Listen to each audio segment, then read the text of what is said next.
Welcome back to our pre-budget special, What the World Wants from India. Joining me now is Brian Jacobsen, Senior Investment Strategist with Allspring Global Investment. Now, Allspring has an emerging market equity fund which has 12% of its funds in India, with Reliance Industries and HDFC Bank ranking in their top 10 holdings.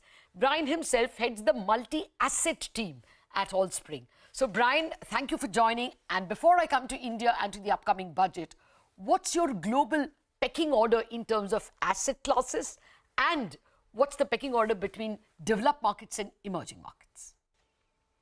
So here at Allspring on my multi-asset team, we actually are coming into 2023 with a fairly balanced mix between equities and bonds. So if you think about 2022, everything seemed to sell off together.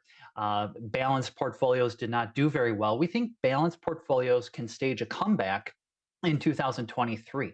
But when we're thinking about within the equity portion of the portfolio, we're actually very bullish on emerging markets relative to, say, US markets. We think there are opportunities in the United States, mostly in the small cap value and large cap growth areas. But we're a little bit more excited about the valuation opportunities and the improving fundamentals in emerging markets. Oh, that's good to hear. So now, where is India in the pecking order in emerging markets? Yeah, and so when we look at the broad spectrum of emerging markets, right, you have to look at it country by country. And India did very well over the last few months and even over the last year, especially compared to an area like, say, China. Now, looking forward, we do think that there is some good momentum in India. There's a lot of concern that, say, valuations are elevated in India relative to other areas like China. However, we think those valuations can be justified on the basis of the strong economic momentum that we see in India. And we're just hopeful that that momentum can continue to carry forward. Okay, now let me come to the budget. How crucial is the budget for the Indian economy? What will you look for in the budget? Yes, so I always love looking at the budget because it really sets the policy priorities for the government for not just the next year, but even the longer term policies. Going into the budget, there is a lot of expectation that we're going to see some structural reforms, some improvement as far as investment in, say, clean energy, manufacturing, improving labor market conditions, infrastructure investment in general.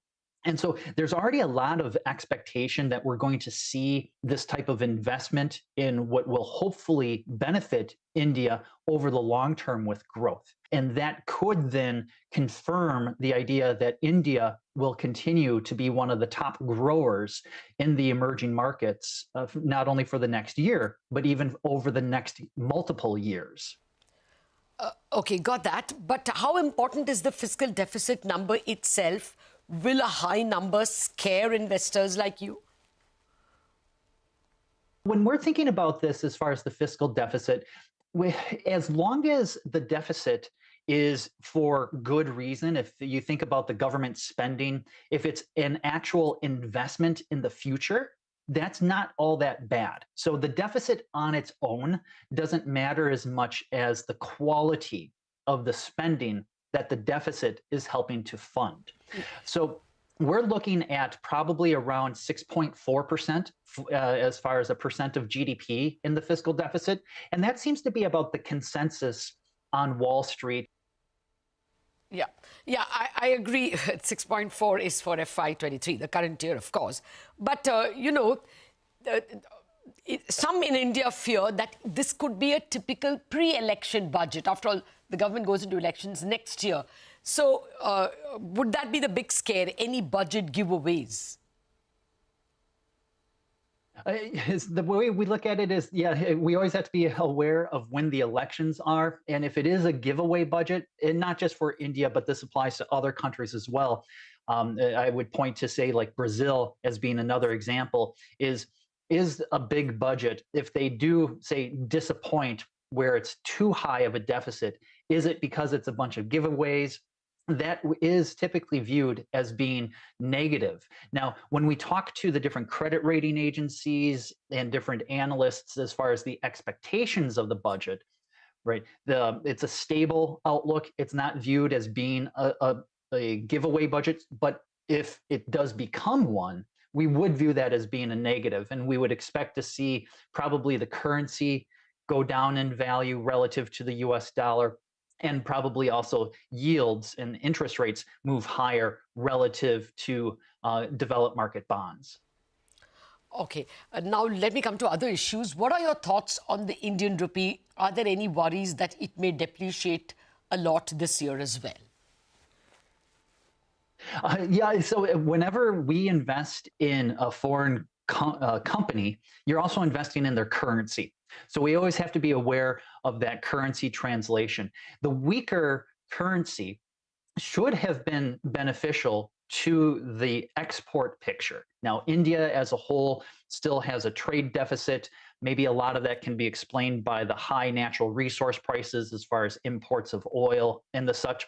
But from the company by company perspective, that weaker currency was hopefully a tailwind to their foreign earnings.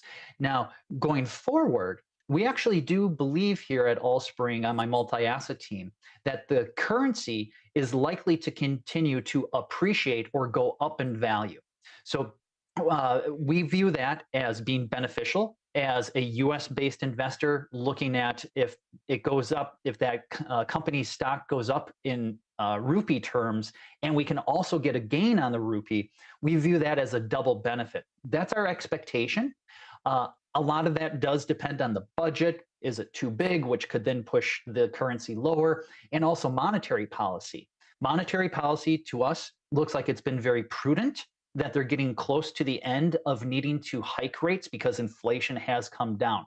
So we actually have a positive outlook on the rupee for 2023. Okay, well, actually, that is the consensus of the street. The rupee actually has appreciated even over the last couple of weeks, and people see it going even towards 80 or 79 by the end of the year. Okay, now your favorite sectors in India, Brad? Yeah, so when we look at from a sector perspective, we work with some really talented portfolio managers.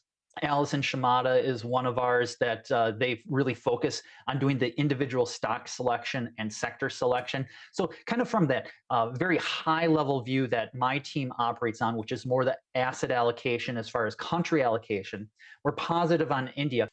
We're broadly speaking positive on financials as we go into 2023.